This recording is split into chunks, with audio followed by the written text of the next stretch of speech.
living it up in the Gulf. Ahmed's an 18-year-old Qatari on holidays. Here, the country's enormous oil and gas wealth means the state pays for his university education, gives him a free plot of land, builds his house, and pays for his electricity and water bills. He knows he's lucky, but says not everyone appreciates it. Many people took advantage of these benefits. They realised they're privileged. However, others did not.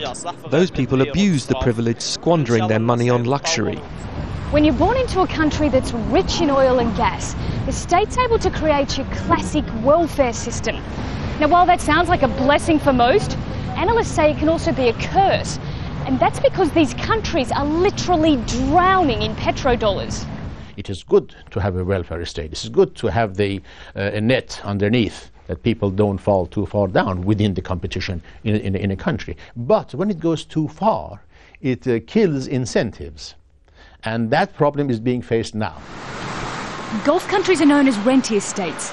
It sounds like economic jargon, but it basically means they rely almost entirely on income from oil and gas. And this money is called rent. So how can having too much oil rent be considered a curse?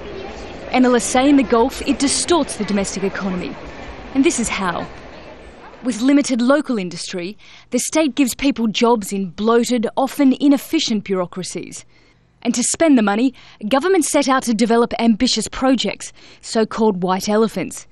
These require a huge amount of imports, which in turn sends inflation soaring. An inflation of 20-30% is a very dangerous thing.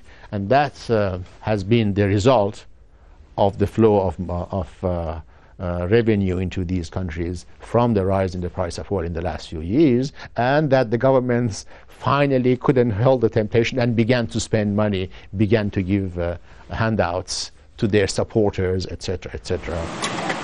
For now, the oil price boom is over.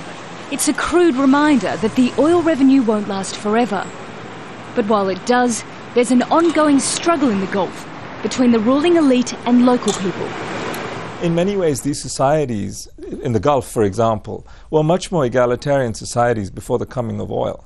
Oil elevated the ruling families because they got a hold of this oil rent from the oil companies or from the colonial rulers in the past, and it elevated them above the people. And ever since then, to a certain extent, the people have been trying to find ways to get more of it for themselves and less for the ruling classes. Cruising around on a jet ski in the Gulf, the politics of oil seem far away. Most people appear content with the benefits the state gives them, for as long as the oil rent lasts. Nicole, Johnston, Al Jazeera.